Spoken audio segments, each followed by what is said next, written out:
어른의 말공부 제1장 사소한 말버릇이 당신의 얼굴이 된다. 항상 긍정적인 인상을 주는 어른의 말하기.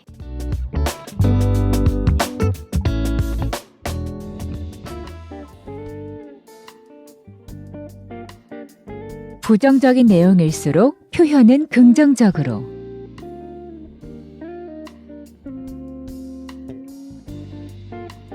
부정적인 표현을 의식적으로 긍정적인 표현으로 바꿔 말하는 것은 품격 있는 어른의 말하기를 위한 좋은 방법이다. 예를 들어 업무를 하다 보면 함께 일하는 팀원에게 그런 것도 못해? 이래서야 일을 맡길 수 있겠어? 라고 말하고 싶은 생각이 치밀어 오를 때가 있다. 하지만 꼭 참고 절대 입 밖으로 내지 말자.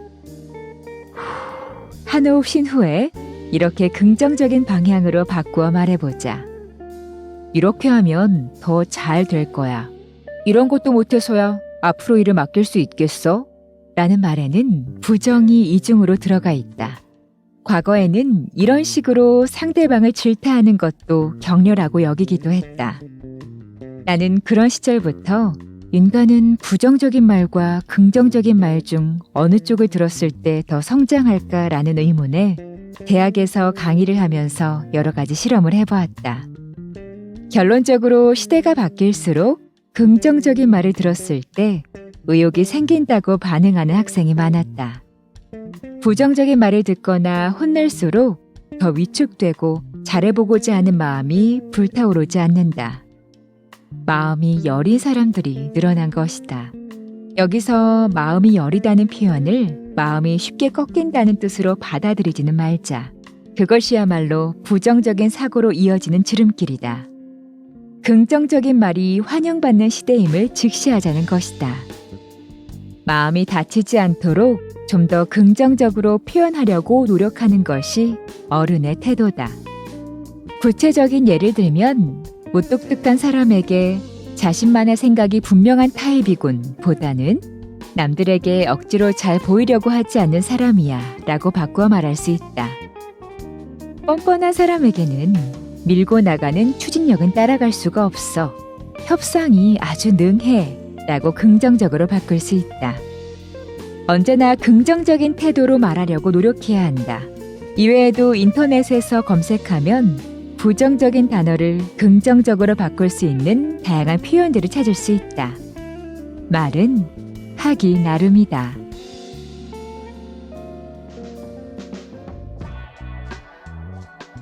칭찬의 기준을 낮추면 장점이 보인다.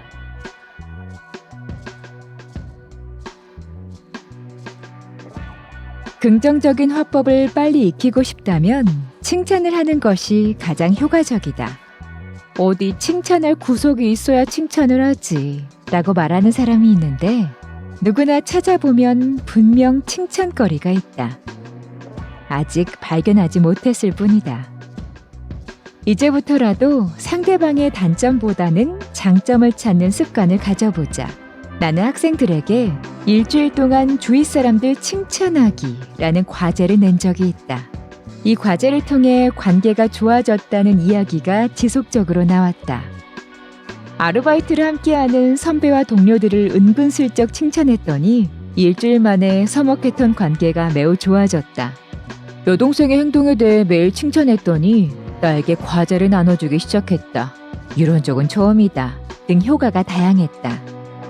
칭찬은 상대방에 대한 평가의 중심을 마이너스에서 플러스로 바꾼다. 상대를 바라보는 관점을 조금만 바꾸어도 효과가 바로 나타난다. 저 친구는 칭찬할 때가 하나도 없어. 보다는 실수가 잦았지만 그만큼 성장할 가능성이 무한한 친구야. 라고 말해보자. 강의 시간에도 학생들에게 서로 칭찬하기를 시킨 적이 있다. 먼저 4명씩 팀을 짠다. 4명 중 1명에게 서예, 그림 그리기 등 자신이 못하다고 생각하는 것을 시킨다. 나머지 3명이 이를 지켜보며 못한다고 하더니 전혀 그렇지 않잖아. 굉장히 잘하고 있어. 하고 칭찬을 하는 식이다. 이렇게 순서대로 돌아가면서 서로를 칭찬하자 학생들 전원이 매우 기분이 좋았다고 소감을 말했다. 강의를 마무리하면서는 칭찬을 적절하게 한 사람에게 투표해서 칭찬 고수를 뽑도록 했다. 칭찬 고수로 선정된 학생은 자신의 칭찬을 좋게 평가해 주어 감동했다고 즐거워했다. 강의를 마친 후 학생들과 엘리베이터를 탔는데 강의가 어땠냐고 물어보니 매우 도움이 되었다. 지금은 이 엘리베이터조차 칭찬할 수 있을 정도라며 웃었다. 중학교 교사인 제자 A에게 이런 이야기를 들은 적도 있다. 성적도 좋지 않고 글씨도 잘 못 쓰는 학생이 있었다. 어느 날 A는 서예 시간에 그 학생이 쓴 글씨 한 부분을 보고 반 학생들 앞에서 이 삐침획은 굉장히 멋지구나. 다들 한번 이 글씨를 따라해보렴 하고 칭찬했다. 그러자 그 학생의 서예 실력이 놀랄 만큼 빨리 향상되었다. 칭찬에 힘입어 서예 학원을 다니기 시작했고 성격도 긍정적으로 바뀌었다고 한다. 이렇듯 칭찬은 화분에 심은 식물에 햇볕을 쬐어주는 일과 같다. 식물은 햇볕이 닿는 방향으로 잘 자란다. 사람도 마찬가지다. 자신을 향하는 햇볕 쪽으로 성장하는 법이다. 긍정적인 평가를 받으면 의욕이 높아진다.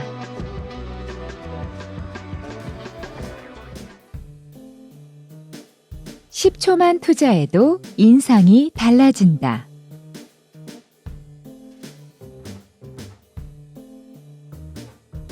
말의 인상은 표정과 목소리에 따라 완전히 달라진다. 이때 핵심은 가벼움이다. 요즘은 너무 무게감이 있거나 부담스러운 사람을 선호하지 않는다. 그러니 몸을 늘 가볍게 만들어두는 것이 중요하다. 그러면 마음이 열리면서 대화와 리액션도 더 자연스럽고 원활해진다. 상냥함, 융통성이 느껴지는 가벼움을 온몸으로 표현해보자.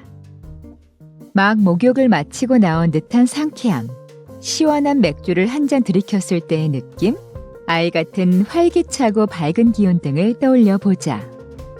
평소에도 그런 감각을 10초 만에 가질 수 있다. 발이 땅에서 살짝 뜨도록 두세 번 정도 제자리에서 점프를 하면 된다. 나는 신체 기법을 전공하기도 해 몸을 가볍고 부드럽게 만드는 방법을 연구하고 실천해왔다. 그 중에서 가장 간단한 방법이 살짝 점프해 몸을 흔드는 일이다. 후후 하고 숨을 내뱉으면서 점프를 하면 산소도 들이마시게 되니 몸에 활력이 생긴다. 표정이 확연히 밝아지고 목소리도 경쾌해진다. 주요 거래처를 방문하기 전 혹은 중요한 미팅이나 수업을 하러 교실에 들어가기 전에 한번 시도해보자.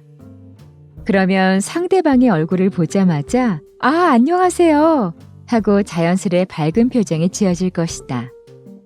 과거에는 다소 차갑고 어두운 인상이어도 진중한 사람, 차분한 사람이라며 호의적으로 평가하기도 했다. 하지만 요즘은 무뚝뚝하다거나 느낌이 별로 없다란 얘기를 듣는다.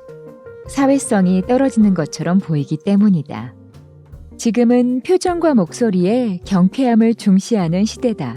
영화배우처럼 중후함이 멋지게 드러나는 사람이라면 말이 없든 무뚝뚝하든 모두에게 통한다.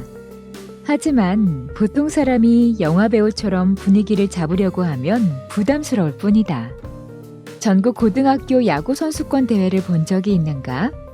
예전보다 선수들의 표정이 매우 밝아졌다. 실수를 해도 괜찮다며 서로 웃어준다. 그런 밝은 팀이 전력도 강한 경우가 많다. 물론 실수를 해도 실실 웃기만 할 뿐 책임감도 반성도 없는 팀은 예선을 통과하지 못한다. 그러니 전국 야구 선수권 대회까지 와서 밝게 웃는 선수들은 책임감도 있고 자신의 실수에 대해 충분히 반성하는 선수들이라고 볼 수 있다. 물론 이들도 실수를 한다.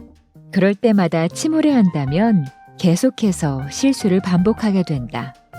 실수를 했을 때 당장 반성을 요구하기보다는 지금 한 실수는 마음에 담아두지 말고 다음 경기에 더 집중하자.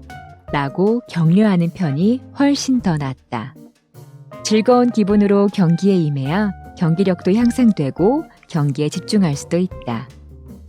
가벼움이란 시도 때도 없이 수다를 떠는 경박함과는 다르다. 경박한 사람은 신뢰도 떨어지고 성가시게 여겨질 뿐이다. 기본적으로 늘 기분 좋은 상태를 유지하는 것, 문제가 있어도 긍정적인 태도로 대처하는 것, 그것이 어른에게 진정으로 필요한 가벼움이다.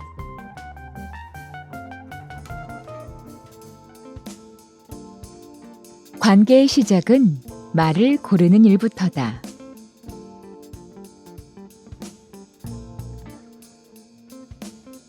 사회학자인 로베르트 엘리아스는 자신의 저서 매너의 역사에서 문명화란 어떤 것인가, 매너가 좋아지는 역사다 라는 의미 있는 말을 했다. 시대를 거치면서 사람은 품격이 높아지고 점차 세련되어진다. 세련됨이란 부드럽게 말할 수 있는 것이라고 해도 되지 않을까? 가령 귀족들의 교류에서 갑자기 거칠게 말하면 품격이 떨어진다. 무례하다며 모두가 멀리하게 되는 것처럼 말이다. 예를 들어 1990년대 이전까지는 상사가 직원에게 아무렇지도 않게 너라고 부르며 반말을 했다. 그렇지만 이제 그런 식의 호칭과 말투는 부당하다는 분위기가 형성되어 있다. 이전에는 당연하다고 여기며 사용했던 말을 무례하고 난폭하다고 느끼는 것이다. 이렇듯 시대가 요구하는 세련된 말을 의식적으로 골라서 하지 않으면 인간관계가 삐걱거린다. 말을 고르는 일은 좋은 관계를 형성하는 비결과도 같다. 네 기획서 말인데. 누구씨 기획서에 대해서 말인데요. 후자가 낫다. 이러한 변화에 대해서는 각자의 생각이 다를 것이다. 하지만 시대의 흐름은 바꿀 수 없다. 정중한 화법을 요구하는 시대에는 그렇게 대응해야만 한다. 시대의 분위기는 해마다 달라진다고 할 만큼 격변하고 있다.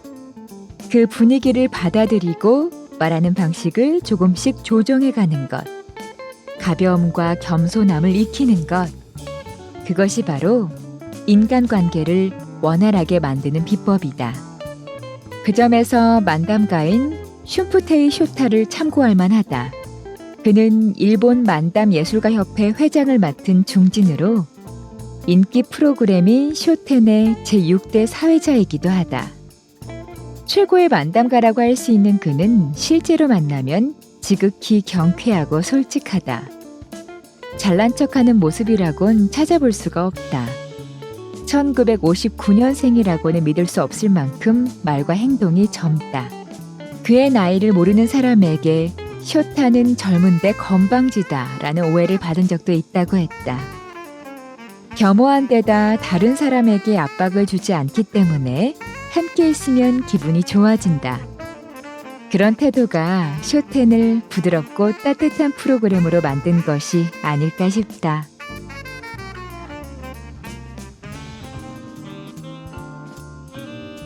위압적인 화법은 피하는 것이 좋다.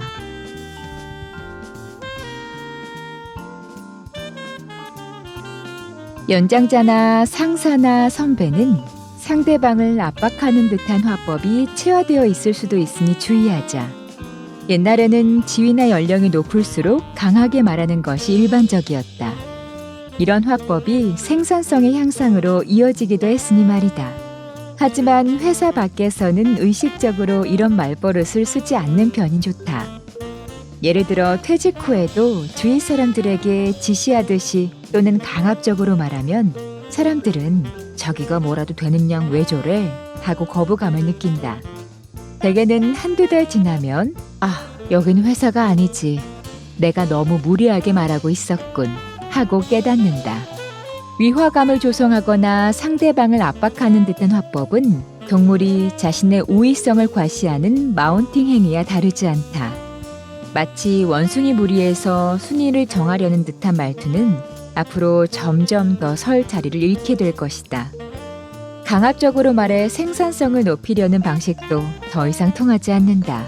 갑질이라며 반발을 살 뿐이다. 언제나 부드러운 화법으로 의사를 전달하는 것이 중요하다. 부드러운 분위기를 만들기 위해서는 앞서 말한 가벼움이 필요하다. 몸짓으로도 부드러운 분위기를 전달하자.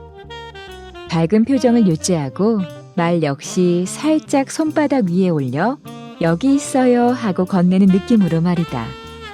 실수로라도 상대방에게 말을 내던지는 식으로 이야기해서는 안 된다. 호흡을 차분하게 가다듬고 너무 강한 어조로 말하지 않을 것. 당연히 거친 말투도 쓰면 안 된다. 어려운 일을 지시할 때도 어려운 일이니까 누구씨에게 맡기는 거야가 아니라 쉽지 않은 일인 거 알고 있어요. 그렇지만 누구씨가 도전해보면 좋을 것 같은데 어떨까요? 정도로 상의하듯 말하자.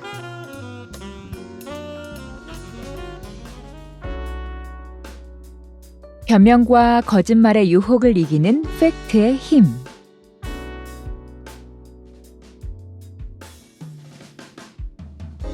문제가 생겼을 때 가장 큰 주례는 변명과 거짓말에 있다. 문제를 일으킨 연예인이나 정치가 같은 유명인의 기자회견을 보면 알 수 있다.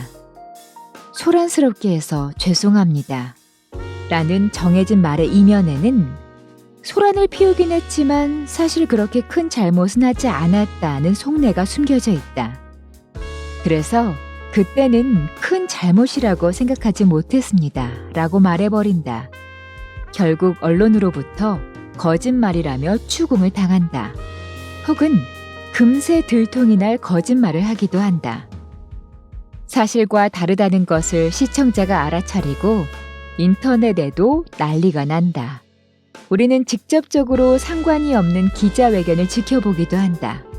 가장 큰 이유는 호기심 때문인데 비슷한 일을 나에게 또는 회사에서 발생하면 어떻게 대처하면 좋을까? 라는 배움의 태도를 적용해 볼 수도 있다. 쓸데없는 변명은 하면 안 된다. 작은 일이라도 절대 거짓말을 하면 안 된다는 사실을 가슴에 새기는 게 중요하다. 문제에 대한 설명이나 사과를 요구받을 때는 사실관계를 시간순으로 상세히 정리해 인쇄한 후에 지참하자. 제3자가 경위를 알 수 있도록 말이다. 어떤 일에 거짓말을 하게 되는 이유는 사실관계에 대한 기억이나 기록이 애매하기 때문이다. 상세히 기록해두면 은폐하고 싶은 유혹을 끊어낼 수 있다.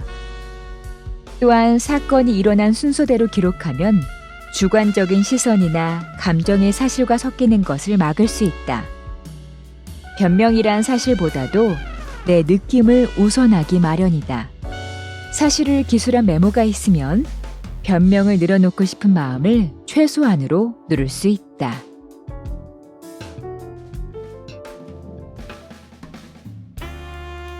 SNS에 악의 없는 속임수에 주의한다.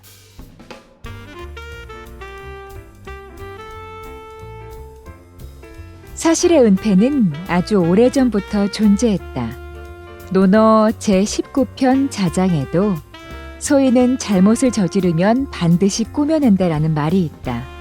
인간이 되지 않으면 잘못을 저질렀을 때 반드시 변명을 하거나 거짓말을 하여 꾸민다는 뜻이다.